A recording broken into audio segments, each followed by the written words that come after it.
Salut à tous les amis.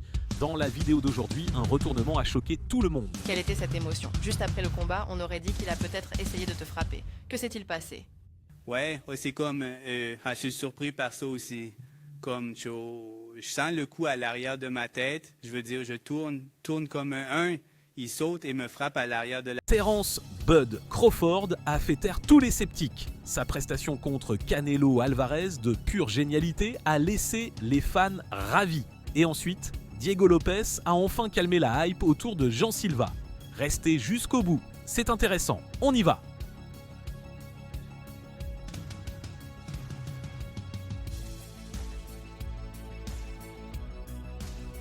Comme vous le savez, le 259e événement a offert un main event fou entre deux Brésiliens. Jean Silva arrivait avec l'équipe Fighting Nerds, récemment très en vue, mais leur série semble s'être arrêtée. 3 de leurs combattants ont perdu sur 2 week-ends d'affilée et Silva restait le dernier invaincu. Les matchmakers ont bien fait d'installer cette affiche en tête d'événement, même si les Brésiliens n'ont fait que 2 rounds, chaque seconde dans l'octogone a brûlé. Lopes a dominé Toto Sol en martelant de lourds coups et en montrant sa maîtrise. Mais à quelques secondes de la fin du deuxième round, Silva est littéralement entré sur un coup de retourné. Lopes a enchaîné une rafale et l'arbitre a arrêté le combat. Tête? Non, je ne comprends pas pourquoi. Mais c'est d'accord. C'est peut-être l'émotion seulement cette fois. Parce que ce gars est un peu en colère parce qu'il a perdu le combat. Non, mais... Diego Lopes a encore prouvé qu'il est au sommet de la division. Une victoire de plus avant la chance au titre et battre un compatriote dangereux le garde au centre des débats. But I wrestled. There it is again. Take it down. But right into a triangle. He went straight to a jumping triangle. It was beautiful. He just tries to threaten. That's what I mean. He threatens submissions as a defense. Beautiful job by Lopez. He caught it. Oh, he got him.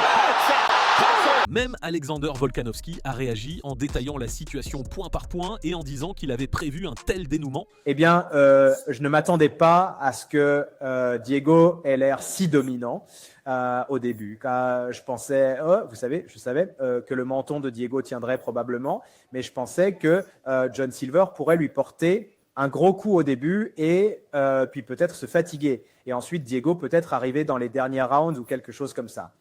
Je ne m'attendais pas à ce qu'il l'attrape simplement et le secoue presque comme une poupée de chiffon, vous savez. Et je ne dis pas cela par manque de respect envers John Silver, mais c'était assez surprenant à quel point c'était facile pour Diego de le contrôler. Et ce qui s'est passé au deuxième round, quand il a commencé à se faire toucher, c'est ce que je pensais qui arriverait au début, au premier round. Je pensais que John commencerait à placer de gros coups et des choses comme ça. Je pensais que Diego aurait pu faire un peu plus parce qu'il restait comme dans la zone de tir, comme juste à portée de tir, mais sans tirer. Jean Silva était ému en coulisses après la défaite. Souhaitons-lui un retour en force. Et maintenant, un autre combat historique à Las Vegas. Ce matin, la ville a accueilli une grande soirée. Saúl Canelo Alvarez face à Terence Crawford. Enjeu d'un coup, 5 ceintures de Canelo. Pour Crawford, première dans cette catégorie, il montait de 2 divisions et pouvait établir un record.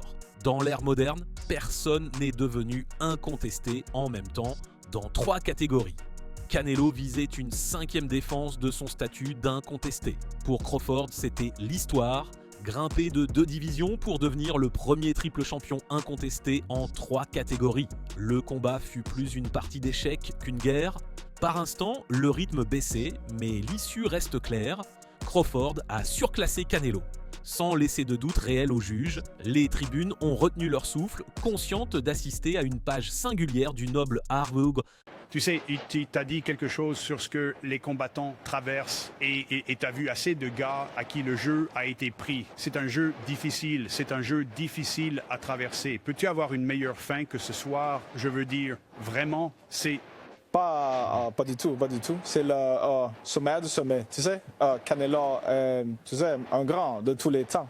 Comme je l'ai dit avant, il est le dernier. Il était le côté A de l'époque du... Ouais. Il n'y a plus de Canelos, vous savez. Il n'y en a plus. Alors, vous savez, quand vous regardez autour de vous, vous dites...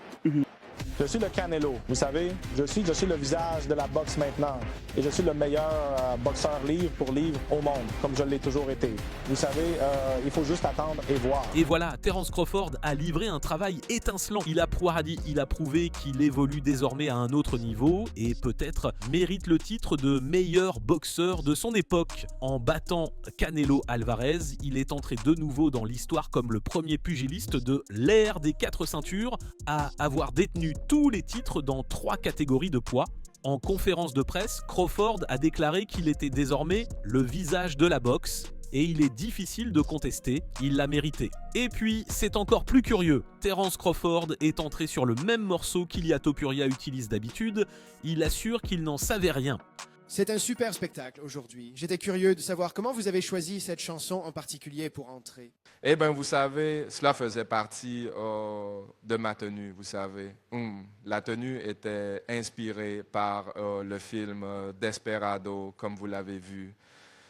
J'avais la guitare et tout, et mon grand ami d'enfance, Rosendo Robles, c'est lui qui, vous savez, a interprété la chanson ce soir.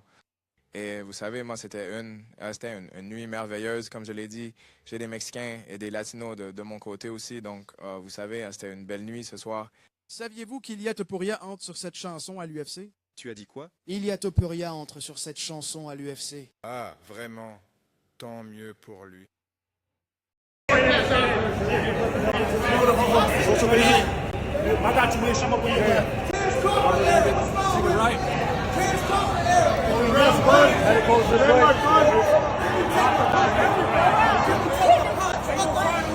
Ce n'est un secret pour personne, Ilia Topuria rêve depuis longtemps d'un combat de boxe.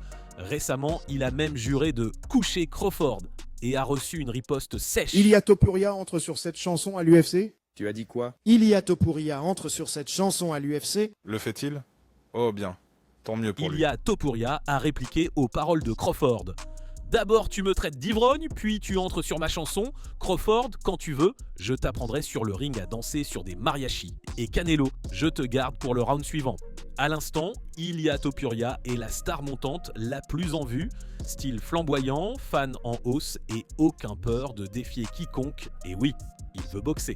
Topuria dit compter sur le soutien de Dana White, même s'il faudra peut-être l'en convaincre. Entre-temps, Arman Tsarukyan a encore visé Ilia Topuria, ternissant le champion des légers après sa belle victoire sur Charles Oliveira. Arman assure qu'il y a pli sous la pression et manque de lutte d'élite. Lui, comme Islam Makhachev, dit-il, le garderait au sol sans peine. Il a un combat pour la ceinture, c'est sûr.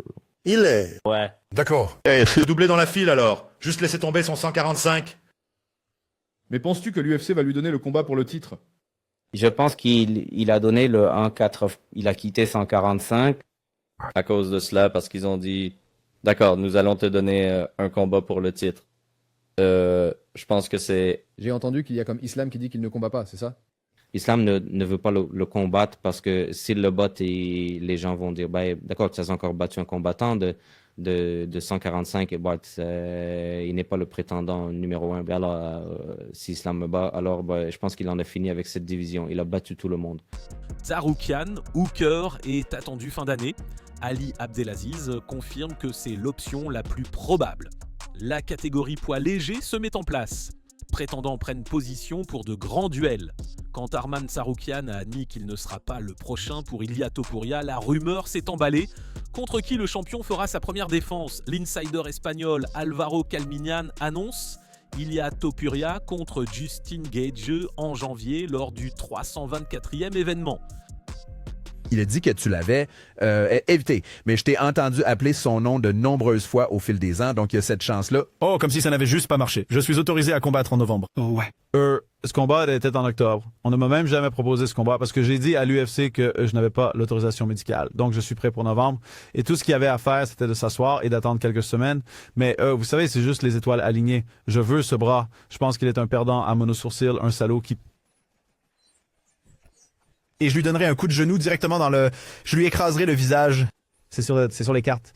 Personne. Il y a Niley, il n'y a pas un seul autre combattant dans le top 5 ou quiconque classé entre lui et moi qui veut même ce combat. Comme personne, il est le prétendant numéro 1. Personne n'en a rien à Selon des sources internes, à cause d'un accord avec Paramount, l'événement a été déplacé et le prochain combat d'Ilia Topuria a été repoussé à 2026. Un duel avec Justin Gaethje, proche de la fin de carrière, est l'affiche idéale.